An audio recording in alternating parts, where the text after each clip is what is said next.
అంతా కన్వే అయిపోయిందిగా. ఏమన్నా ఉన్నా ఇంకా కొత్తది అని ఉంటే అడగండి సినిమా గురించి. లేకుంటే మనం ఏం చేస్తామంటే పక్కకి వెళ్తుంటాం. పక్కదారులు వద్దు, ముందే మాలలో ఉన్నా. So I want straight forward. జై శ్రీమన్నారాయణ. Thank you.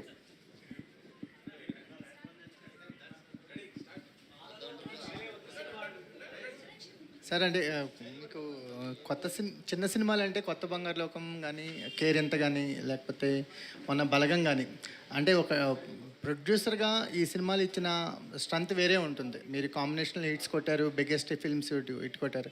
కానీ దిల్రాజు ప్రొడక్షన్ స్టార్ట్ చేసిన తర్వాత మళ్ళీ రూట్స్కి వెళ్ళినట్టు అనిపిస్తుంది. మీరు మళ్ళీ కాంబినేషన్స్ క్రేజ్ ఎలాగో ఉంటుంది. బట్ అంటే నేను ఇంతకుముందు కూడా చెప్పాను, నేను బిగినింగ్ డేస్లో ఎదగాలి అనుకున్నప్పుడు కొత్త కొత్త కాన్సెప్ట్, కొత్త డైరెక్టర్లను తీసుకొని వస్తూ కొత్త సినిమాలు క్రియేట్ చేశాను.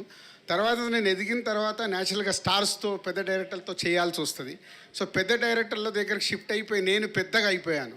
పెద్దగా అయిపోయిన తర్వాత కింది వాళ్ళకి నా అవైలబిలిటీ తగ్గిపోయింది. సో దానికే దిల్రాజు ప్రొడక్షన్స్ అనేది క్రియేట్ చేసి మళ్ళీ మొదలుపెట్టాము. సో అది బలగం అనేది మాకు మంచి బూస్ట్ ఇచ్చింది. సో అందుకే అందరు న్యూ డైరెక్టర్స్, న్యూ టాలెంట్ని ఇక్కడ చేశాము. ఇంకా కొన్ని రోజుల్లో ఇంకొక న్యూస్ ఇవ్వబోతున్నాను. అది ఇచ్చేటప్పటికి ఇంకా మీరు డెఫినెట్గా అప్రిషియేట్ చేస్తారనుకుంటున్నాను. సార్, పబ్లిక్ షోతో పాటు సెలబ్రిటీస్ కూడా రీసెంట్గా ఒక షో వేశారు. చాలామంది యంగ్ డైరెక్టర్స్ వాళ్ళందరూ వచ్చారు, సినిమా చూశారు. సో వాళ్ళు సినిమా చూసాక ఎలాంటి ఫీడ్బ్యాక్ చెప్పారా, ఏమైనా కరెక్షన్స్ చెప్పారా? ఎందుకంటే మీరు ఫీడ్బ్యాక్ తీసుకుంటారు ఎవరు చూపించినా కానీ. అంటే ప్రతి రైటరు, ప్రతి డైరెక్టరు పాయింట్ ఆఫ్ వ్యూస్ ఒక్కొక్కలాగా ఉంటాయి. బట్ అందరూ నాతో ప్రతి 35 movie director and Jathi Ratnalu director, mad director, committee Kurrollu director, ఇలా అందరు చూశారు. అందరు వాళ్ళ ఫీడ్బ్యాక్ ఇచ్చారు. ఫస్ట్ ముందు పాజిటివ్, సార్ సినిమా అదిరిపోయింది, మంచి సినిమా తీశారు, కొత్త టీంతో చాలా బాగా చేశారు. తర్వాత వాళ్ళకి అనిపించిన పాయింట్ చెప్పారు. బట్ అదే ఒక్కొక్కరి పాయింట్ ఆఫ్ వ్యూలో ఒక్కొక్కలాగా ఉంటుంది అన్నాను కదా. అవి సినిమానైతే వాళ్ళు చెప్పిన దాంట్లో ముందు స్టేట్మెంట్ ఇచ్చారు కాబట్టి ఇంకెక్కడ ప్రాబ్లం లేకుండా యాజ్ ఇట్ ఈజ్ లాక్ చేశాం. సార్, గేమ్ చేంజర్ గురించి రీసెంట్గా ప్రమోషన్ స్టార్ట్ చేశారు. ఒక ఊప్ స్టార్ట్ అయింది, ఒక వైబ్ స్టార్ట్ అయిపోయింది. సెకండ్ సాంగ్ కూడా రిలీజ్ చేశారు. అండ్ ఈ దసరాకి టీజర్ అంటున్నారు. సో అదొకటి. అండ్ రిలీజ్ డేట్ గురించి కూడా ఒకసారి క్లారిటీ ఇస్తే మీరు. స్వామి జనకాయిత గురించి మా సినిమా ప్రమోట్ చేసేటప్పుడు మీరు గేమ్ చేంజర్ అంటే గేమ్ చేంజర్ మీదకి వెళ్ళిపోద్ది.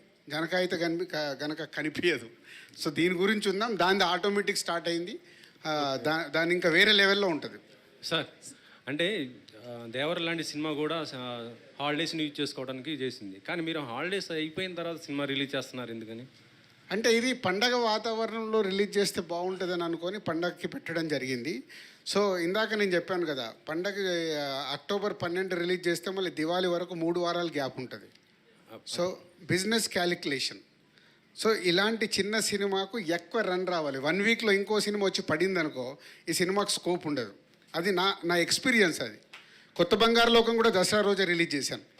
కాకపోతే హాలిడేస్ అన్నీ అయిపోతున్నాయి. కొత్త బంగారు లోకం కూడా హాలిడేస్ అయిపోయాక రిలీజ్ చేశాను. దసరా రోజే అక్టోబర్ 9, 2008 అక్టోబర్ 9 దసరా రోజే రిలీజ్ చేసి సినిమా చూసి ఊరికి వెళ్ళాను. ఇది కూడా చూసి ఊరికి వెళ్తాను. సార్, మాలలో ఉన్నప్పటికీ కూడా మీరు ఇండస్ట్రీ మనిషి. సో ఒక క్వశ్చన్ అయితే కంపల్సరీ ఇప్పుడు అడగాల్సిందే. ఇది అయిపోయాక ఒకటే సినిమా అయిపోయాక అయితే ఇండస్ట్రీలో ఇప్పుడు నాగార్జున కూడా కేసు వేయడం లక్ష్మి గారు సినిమా అయిపోయాక నేను మాట్లాడతాను. వాళ్ళందరినీ దించేసి మాట్లాడతాను. బలగం అవుతుందా ఈ సినిమా? అంటే బలగం డిఫరెంట్. బలగం ఈజ్ ఎమోషనల్, ఒక తెలంగాణ బ్యాక్డ్రాప్లో జరిగిన కథ. ఇది త్రోట్ ఒక పాయింట్ టచ్ చేస్తూ నవ్వులతో ఈ సినిమా బిగినింగ్ నుంచి లాస్ట్ రోలింగ్ టైటిల్స్ వరకు నవ్వుతూ ఉంటారు. ఎంటర్టైన్మెంట్ బేస్లో ఈ కథ అనుకున్నప్పుడే డైరెక్టర్ని అడగడం జరిగింది, ఎంత హ్యూమర్ చేస్తావు, ఎందుకంటే ఇది ఎడ్జ్ పాయింట్. సో ఆడియన్స్ ఎక్కడ అవసరమా అన్నట్టు డిస్కనెక్ట్ అవుతారు. We need is a full entertainment. ఈ సినిమా ఇప్పుడు మీరు ఇందాక చూసిన వాళ్ళందరూ స్టేట్మెంట్లు కూడా అర్థమై ఉంటుంది కదా.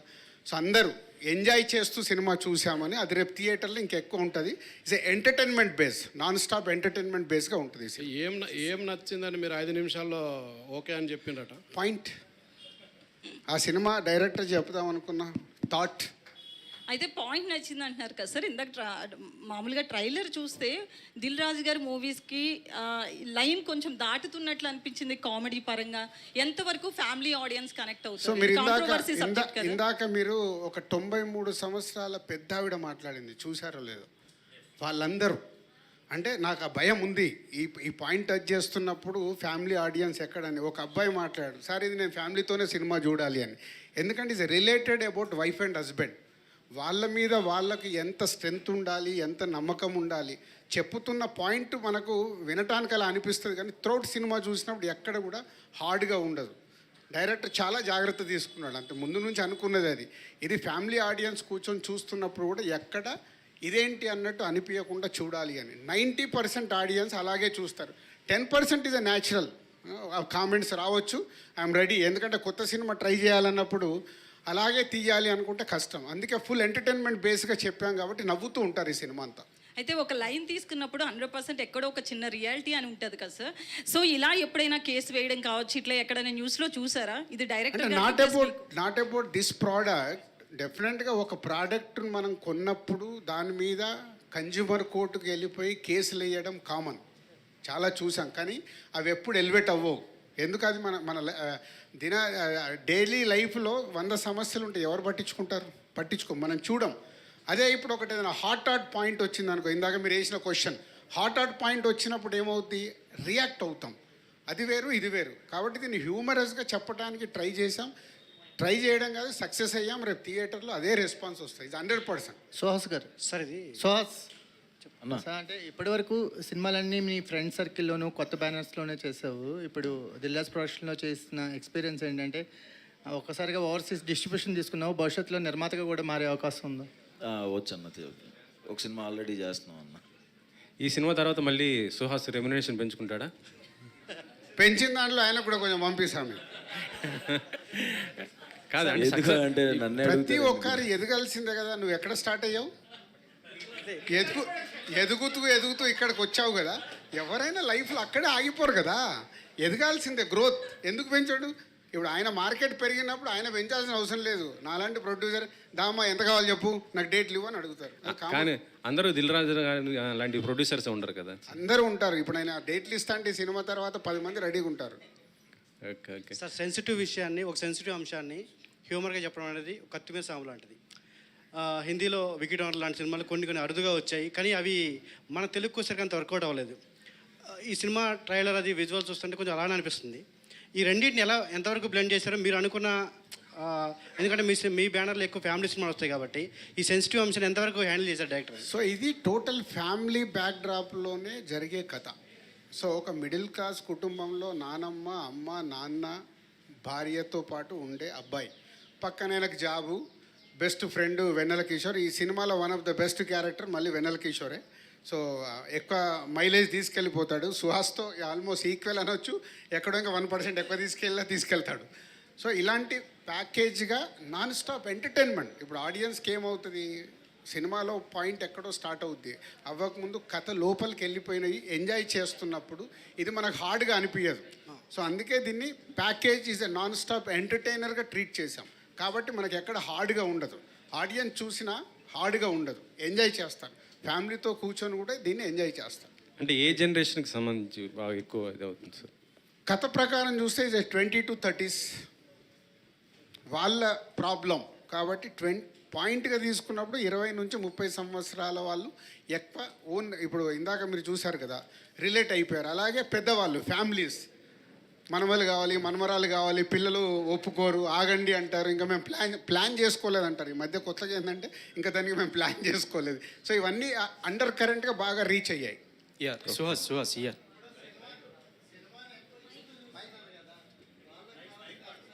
అందుకే 20 to 30 అని ముందే స్టేట్మెంట్ ఇచ్చానుగా. 20 నుంచి 30 సంవత్సరాల వాళ్ళు ఎంటర్టైన్మెంట్. నేను మీకు అండర్లైన్ చేస్తుంది అదే. ఎందుకు చూడాలి ఈ సినిమా అంటే నవ్వుకోవటానికి, ముందు నవ్వుకుంటూ ఓహో ఇది మనది కదా, ఈ పాయింట్ భలే టచ్ చేశారా, నేను పెళ్ళి వద్దనుకుంటున్నా, కరెక్ట్ చెప్పాడు రా, నేను పిల్లలు వద్దనుకుంటున్నా, కరెక్ట్ చెప్పారని రిలేట్ అవుతారు. మీరు ఒక అమ్మాయి షో చూసిన తర్వాత షీజ్ లాట్ ఆఫ్ ఎమోషన్, చాలా ఎమోషన్ అయిపోయింది. అదే రోజు తనకు ఆ మ్యాచ్ గురించి ఏదో టాపిక్ వచ్చిందంట, వాళ్ళ పేరెంట్స్ బెస్ట్ ఇవ్వాలనుకుంటున్నాం నీకు అన్నారంట. సినిమాలో హీరోగా యాక్ట్ చేసిన పిల్లలు పుడితే నేను బెస్ట్ ఇవ్వాలి అనుకునే ఫాదర్. ప్రతి ఒక్క డైరెక్టర్ ఒక దగ్గర డైలాగ్ రాశాడు, అద్భుతమైన డైలాగ్. రోడ్డు మీద బిచ్చమెత్తుకునేటానైనా తన కడుపు మార్చుకొని వెళ్ళిపోయి పిల్లలకు పెడదామనుకుంటాడు. ఎందుకు? నా పిల్లలకు బెస్ట్ ఇవ్వాలి అనేది రాశాడు. ఇలా ఇది రిలేటెడ్. ప్రతి ఒక్కరు మీరు వెళ్ళి రేపు లైఫ్లో కనెక్ట్ అవుతాం. మన పిల్లలకు మనం బెస్ట్ ఇవ్వాలని ట్రై. సో పక్షులు కానీ ఏదైనా అవే చేస్తాయి. ఆ పాయింట్ ఇస్ చాలా స్ట్రాంగ్గా రీచ్ అవుతుందని అనుకుంటున్నాను. యా సుహాస్ ఇయర్ మీరు ఇండస్ట్రీలో సెటిల్ అవ్వని ఏజ్లో పెళ్లి చేసుకున్నారు. సో అంటే మీరు స్టోరీ విన్నప్పుడు మీ లైఫ్ స్టోరీకి ఏమైనా రిలేటబుల్ కనెక్ట్ అయ్యారా? చాలా కనెక్ట్ అయినండి సినిమా అంటే వైఫ్తో ఉన్నవే. అంటే ఈ సినిమా ప్యారల్గా జరిగింది నా రియల్ లైఫ్కిను షూటింగ్కి. సో ఇంట్లో ఏం జరిగేది షూట్లో కూడా అలాగే జరిగేది. సో పర్సనల్గా బాగా కనెక్ట్ అయ్యాను. సరే 10వ తారీఖు రజనీకాంత్ గారు వస్తున్నారు కదా, సో 12కి మనం వస్తున్నాం. కాంపిటీషన్ ఎట్లా ఉండబోతుంది అనుకుంటున్నాం? 10కి కదా, అది మనం 12 కదా, 2 రోజులు గ్యాప్. సో ఇప్పుడు రజనీకాంత్ గారి సినిమా చూడాల్సిన వాళ్ళు రజనీకాంత్ గారు చూస్తారు. పండగ కాబట్టి 3-4 సినిమాలకు ఎప్పుడు స్కోప్ ఉంటుంది. సో ఇది మా చిన్న సినిమా, అది అందుకే ఇందాక అడిగారు కదా దసరా హాలిడేస్ అయ్యాక వేసారని. చిన్న సినిమా సక్సెస్ అయినప్పుడు లాంగ్ రన్ ఉంటుంది, 3 వీక్స్ వరకు పొటెన్షియాలిటీ ఉంటుంది. ముందు రజనీకాంత్ గారు చూసినా నెక్స్ట్ వీక్ వచ్చి జనకాయిత కనుక చూస్తారని నా నమ్మకం. బాగుంది అన్నప్పుడు ఆటోమేటిక్ వచ్చి చూస్తారు. సుహాస్ గారు సార్, ఎవరైనా మన ఏరియాలో మనకు తెలిసిన రీజన్లో రైట్స్ తీసుకోవాలని రిస్క్ తక్కువ ఉంటుంది అనుకుంటారు. మీరు ఓవర్సీస్ రైట్సే తీసుకోవడానికి కారణం ఏంటండి? అయ్యో బాబు, మీరు చాలా దూరంలో ఉన్నారు. ఓవర్సీస్లో ఇప్పుడు సినిమా కుదిరిందంటే 1 మిలియన్ టచ్ చేస్తుంది. అక్కడ సంపాదించినంత డబ్బు ఇక్కడ సంపాదించలేము. ఓకే, ఆయన తీసుకున్న చిన్న నంబర్కి, చిన్న నంబర్ అంటే ఈ సినిమా రేంజ్ నంబర్కి ఓవర్సీస్లో కుదిరిందనుకో, రేపు మన ఫ్రెండ్స్ ఎవరైనా 3.5 వేసేసారనుకో 1 million confirm. Okay okay okay Sandeep గారు, అంటే ప్రమోషనల్ కంటెంట్ చూస్తే మన పక్కింట్లో ఏదో కథ జరుగుతున్నలాగా అనిపిస్తుంది. సో ఈ సినిమాకి ఇన్స్పిరేషన్ ఏంటండి? పక్కిళ్ళు కదా, మన ఇంట్లో కూడా అలాగే జరుగుతుందండి. ఓకే. సో చాలా మూమెంట్స్ నా లైఫ్లో కూడా జరిగాయి సార్. ఈ కన్జ్యూమర్ ఫోరం అనేది జస్ట్ ఒక బేస్ లైన్ లాగా ఉన్నది, కానీ ఎట్టి తీసుకెళ్లాలో తెలియలేదు. నా బ్యాచ్ అందరిలో నేనే లాస్ట్ మ్యారేజ్ కానీ కిడ్ కానీ. సో ఈ లోపల అందరిని అబ్జర్వ్ చేశాను. సో వాళ్ళందరి ఎక్స్పీరియన్సెస్ నా ఎక్స్పీరియన్సెస్ తీసుకొని చేశాను సార్. ఓకే, దిల్ రాజు గారు అడ్వాన్స్ కంగ్రాట్స్ అండి, ఎఫ్డీసీ చైర్మన్ అవుతున్నారట. సార్ ఇప్పుడు నేను లాస్ట్గా ఒకసారి స్పందిస్తారా? ఈ నిన్నటి ఇష్యూ పైన జనకాయిత కనుక అయిందా? సార్ అయిపోయింది సార్. నిన్న రాజు గారు కొండా సురేఖ గారు దానిపైన మీరు కొద్దిగా చెప్తారు కానీ ఎఫ్డీసీ అంటే నాకు ఇంకేం తెలియదు. మరి మీరు చెప్తున్నారు, ఏమవుతుందో ఎలా అవుతుందో కూడా నాకు తెలియదు. నాకు తెలియదు, మీరు న్యూస్లు చెప్తుంటే నవ్వుతున్నాను సార్. అదే ఇప్పుడు కొద్దిగా స్పందిస్తారా లాస్ట్? సార్ రాజు గారు ఉండరా, మా లాస్ట్ ప్రెస్ మీట్లో నేను చెప్పాను, జనకాయిత కనుక ప్రతి ఒక్కరు రిలేటెడ్ ఎలా అవుద్దంటే, నేను అన్సితాని అప్పుడు సెంటాన్స్లో వేద్దామని ట్రై చేసినప్పుడు మనమేమో ఊరికెళ్ళి వచ్చి 10th పాస్ అయ్యాయి. వాళ్ళు ఇంగ్లీష్లో మనం క్వశ్చన్స్ వేస్తే మనకు రావు, సీట్ ఇవ్వలే. సో దీంట్లో ఒక దగ్గర డైరెక్టర్ డైలాగ్ రాశాడు, వెన్నెల కిషోర్ మాట్లాడతాడు, వాళ్ళు చదువుకునేది వాళ్ళని కదా మేము ప్రయోజకుల్ని చేయాలనుకుంటున్నాం, మాకు చదువు రాకపోతే వాళ్ళు చదువుకోవద్దా? What is reason?